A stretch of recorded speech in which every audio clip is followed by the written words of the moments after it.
Chapter 3. Winston was dreaming of his mother. He must, he thought, have been 10 or 11 years old when his mother had disappeared. She was a tall, statuesque, rather silent woman with slow movements and magnificent fair hair. His father he remembered more vaguely as dark and thin, dressed always in neat dark clothes. Winston remembered especially the very thin soles of his father's shoes, and wearing spectacles. The two of them must evidently have been swallowed up in one of the first great purges of the 50s. At this moment, his mother was sitting in some place deep down beneath him, with his young sister in her arms.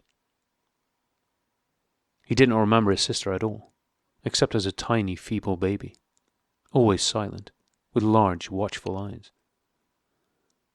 Both of them were looking up at him. They were down in some subterranean place, the bottom of a well, for instance, or a very deep grave. But it was a place which, already far below him, was itself moving downwards. They were in the saloon of a sinking ship, looking up at him through the darkening water. There was still air in the saloon. They could still see him and he them. But all the while they were sinking down into the green waters, which in another moment must hide them from sight forever. He was out in the light and air, while they were being sucked down to death. And they were down there, because he was up here. He knew it, and they knew it, and he could see the knowledge in their faces. There was no reproach either in their faces or in their hearts, only the knowledge that they must die in order that he might remain alive, and that this was part of the unavoidable order of things.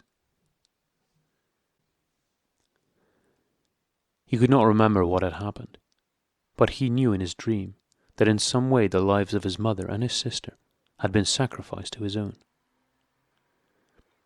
It was one of those dreams which, while retaining the characteristic dream scenery, are a continuation of one's intellectual life, and in which one becomes aware of facts and ideas which still seem new and valuable after one is awake. The thing that now suddenly struck Winston was that his mother's death, nearly 30 years ago, had been tragic and sorrowful in a way that was no longer possible. Tragedy, he perceived, belonged to the ancient time, to a time when there was still privacy, love and friendship, and when the members of a family stood by one another without needing to know the reason.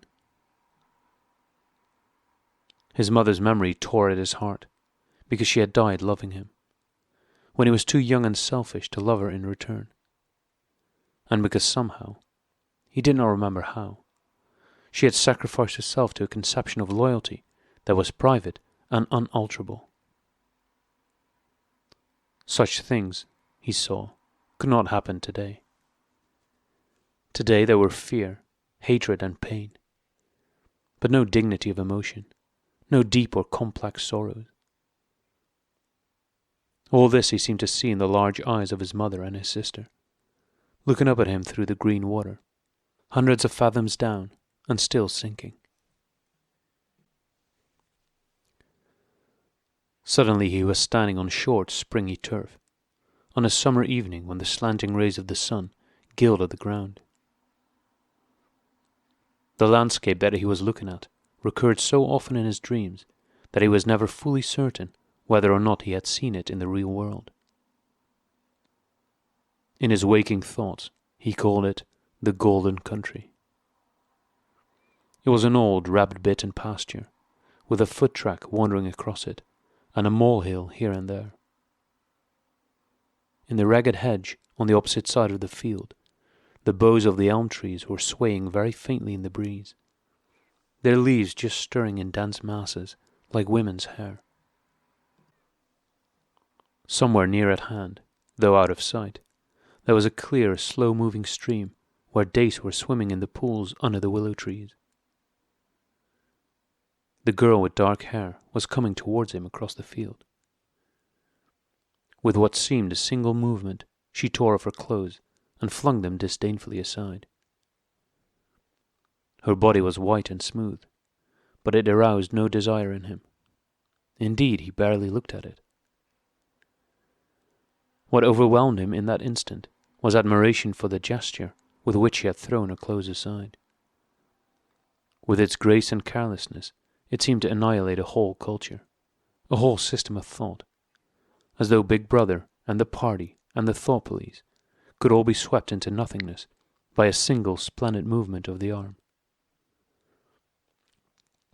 That too was a gesture belonging to the ancient time. Winston woke up with the word Shakespeare on his lips.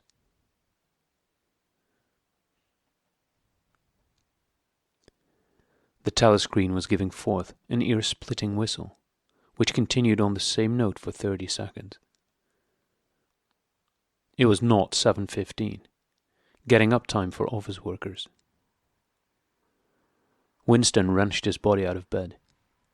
Naked, for a member of the outer party received only 3,000 clothing coupons annually, and a suit of pajamas was 600, and seized a dingy singlet and a pair of shorts that were lying across a chair. The physical jerks would begin in 3 minutes.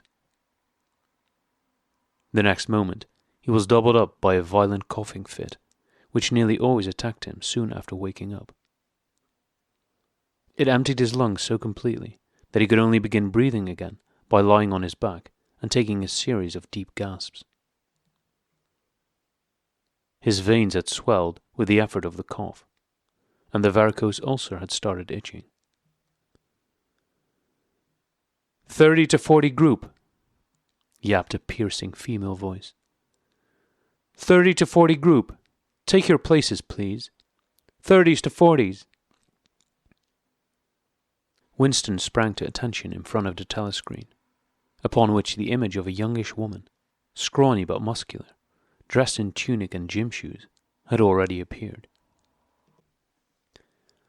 Arms bending and stretching, she rapped out. Take your time by me. 1, 2, 3, 4. 1, 2, 3, 4. Come on, comrades. Put a bit of life into it. 1, 2, 3, 4. 1, 2, 3, 4. The pain of the coughing fit had not quite driven out of Winston's mind the impression made by his dream, and the rhythmic movements of the exercise restored it somewhat. As he mechanically shot his arms back and forth, wearing on his face the look of grim enjoyment which was considered proper during the physical jerks, he was struggling to think his way backward into the dim period of his early childhood. It was extraordinarily difficult. Beyond the late 50s, everything faded. When there were no external records that you could refer to, even the outline of your own life lost its sharpness. You remembered huge events which had quite probably not happened. You remembered the detail of incidents without being able to recapture their atmosphere. And there were long blank periods to which you could assign nothing. Everything had been different then. Even the names of countries and their shapes on the map had been different. Airstrip 1, for instance, had not been so called in those days. It had been called England or Britain, though London, he felt fairly certain, had always been called London. Winston could not definitely remember a time when his country had not been at war, but it was evident that there had been a fairly long interval of peace during his childhood, because one of his early memories was of an air raid which appeared to take everyone by surprise. Perhaps it was the time when the atomic bomb had fallen on Colchester.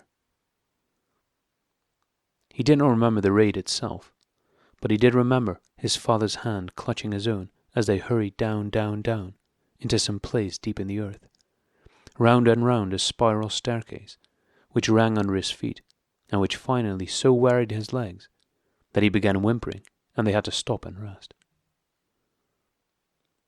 His mother, in her slow, dreamy way, was following a long way behind them. She was carrying his baby sister. Or perhaps it was only a bundle of blankets that she was carrying. He was not certain whether a sister had been born then. Finally, they had emerged into a noisy, crowded place, which he had realized to be a tube station. There were people sitting all over the stone-flagged floor, and other people, packed tightly together, were sitting on metal bunks, one above the other. Winston and his mother and father found themselves a place on the floor, and near them an old man and an old woman were sitting side by side on a bunk. The old man had on a decent dark suit and a black cloth cap pushed back from very white hair. His face was scarlet, and his eyes were blue and full of tears. He reeked of gin. It seemed to breathe out of his skin in place of sweat, and one could have fancied that the tears welling from his eyes were pure gin. But though slightly drunk, he was also suffering under some grief that was genuine and unbearable. In his childish way, Winston grasped that some terrible thing, something that was beyond forgiveness and could never be remedied, had just happened. It also seemed to him that he knew what it was. Someone whom the old man loved, a little granddaughter perhaps, had been killed. Every few minutes, the old man kept repeating, "We didn't ought to have trusted them. I said so, Ma, didn't I? That's what come of trusting them. I said so all along.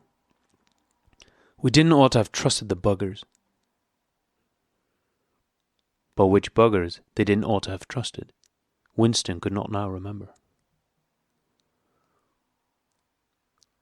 Since about that time, war had been literally continuous, though strictly speaking, it had not always been the same war. For several months during his childhood, there had been confused street fighting in London itself, some of which he remembered vividly. But to trace out the history of the whole period, to say who was fighting whom at any given moment, would have been utterly impossible, since no written record and no spoken word ever made mention of any other alignment than the existing one. At this moment, for example, in 1984, if it was 1984, Oceania was at war with Eurasia and in alliance with East Asia. In no public or private utterance was it ever admitted that the three powers had at any time been grouped along different lines. Actually, as Winston well knew, it was only 4 years since Oceania had been at war with East Asia and in alliance with Eurasia. But that was merely a piece of furtive knowledge which he happened to possess, because his memory was not satisfactorily under control. Officially, the change of partners had never happened. Oceania was at war with Eurasia. Therefore, Oceania had always been at war with Eurasia. The enemy of the moment always represented absolute evil, and it followed that any past or future agreement with him was impossible. The frightening thing, he reflected for the 10,000th time as he forced his shoulders painfully backward. With hands on hips, they were gyrating their bodies from the waist, an exercise that was supposed to be good for the back muscles. The frightening thing was that it might all be true. If the party could thrust its hand into the past and say of this or that event, "It never happened," that, surely, was more terrifying than mere torture and death. The party said that Oceania had never been in alliance with Eurasia. He, Winston Smith, knew that Oceania had been in alliance with Eurasia as short a time as 4 years ago. But where did that knowledge exist? Only in his own consciousness, which in any case must soon be annihilated. And if all others accepted the lie which the party imposed, if all records told the same tale, then the lie passed into history and became truth. Who controls the past ran the party slogan, controls the future. Who controls the present controls the past. And yet the past, though of its nature alterable, never had been altered. Whatever was true now was true from everlasting to everlasting. It was quite simple. All that was needed was an unending series of victories over your own memory. Reality control, they called it. In newspeak, doublethink. "Stand easy," barked the instructress, a little more genially. Winston sank his arms to his sides and slowly refilled his lungs with air. His mind slid away into the labyrinthine world of doublethink. To know and not to know. To be conscious of complete truthfulness while telling carefully constructed lies. To hold simultaneously two opinions which cancelled out, knowing them to be contradictory and believing in both of them. To use logic against logic. To repudiate morality while laying claim to it. To believe that democracy was impossible and that the party was the guardian of democracy. To forget whatever it was necessary to forget, then to draw it back into memory again at the moment when it was needed, and then promptly to forget it again. And above all, to apply the same process to the process itself. That was the ultimate subtlety. Consciously to induce unconsciousness, and then, once again, to become unconscious of the act of hypnosis you had just performed. Even to understand the word doublethink involved the use of doublethink. The instructress had called him to attention again. "And now let's see which of us can touch our toes," she said enthusiastically. "Right over from the hips, please, comrades. 1, 2, 1, 2. Winston loathed this exercise, which sent shooting pains all the way from his heels to his buttocks, and often ended by bringing on another coughing fit. The half-pleasant quality went out of his meditations. The past, he reflected, had not merely been altered, it had been actually destroyed. For how could you establish even the most obvious fact when there existed no record outside your own memory? He tried to remember in what year he had first heard mention of Big Brother. He thought it must have been at some time in the 60s, but it was impossible to be certain. In the party histories, of course, Big Brother figured as the leader and guardian of the revolution since its very earliest days. His exploits had been gradually pushed backwards in time, until already they extended into the fabulous world of the 40s and the 30s, when the capitalists in their strange cylindrical hats still rode through the streets of London in great gleaming motor cars, or horse carriages with glass sides. There was no knowing how much of this legend was true and how much invented. Winston could not even remember at what date the party itself had come into existence. He did not believe he had ever heard the word ingsoc before 1960. But it was possible that in its old speak form, English socialism, that is to say, it had been current earlier. Everything melted into mist. Sometimes, indeed, you could put your finger on a definite lie. It was not true, for example, as was claimed in the party history books, that the party had invented aeroplanes. He remembered aeroplanes since his earliest childhood. But you could prove nothing. There was never any evidence. Just once in his whole life he had held in his hands unmistakable documentary proof of the falsification of a historical fact. And on that occasion... "Smith!" screamed the shrewish voice from the telescreen. 6079 Smith W. Yes, you. Bend lower, please. You can do better than that. You're not trying. Lower, please. That's better, comrade. Now stand at ease, the whole squad, and watch me." A sudden hot sweat had broken out all over Winston's body. His face remained completely inscrutable. Never show dismay. Never show resentment. A single flicker of the eyes could give you away. He stood watching while the instructors raised her arms above her head and, one could not say gracefully, but with remarkable neatness and efficiency, bent over and tucked the first joint of her fingers under her toes. "There, comrades. That's how I want to see you doing it. Watch me again. I'm 39 and I've had 4 children. Now look." She bent over again. "You see, my knees aren't bent. You can all do it if you want to," she added as she straightened herself up.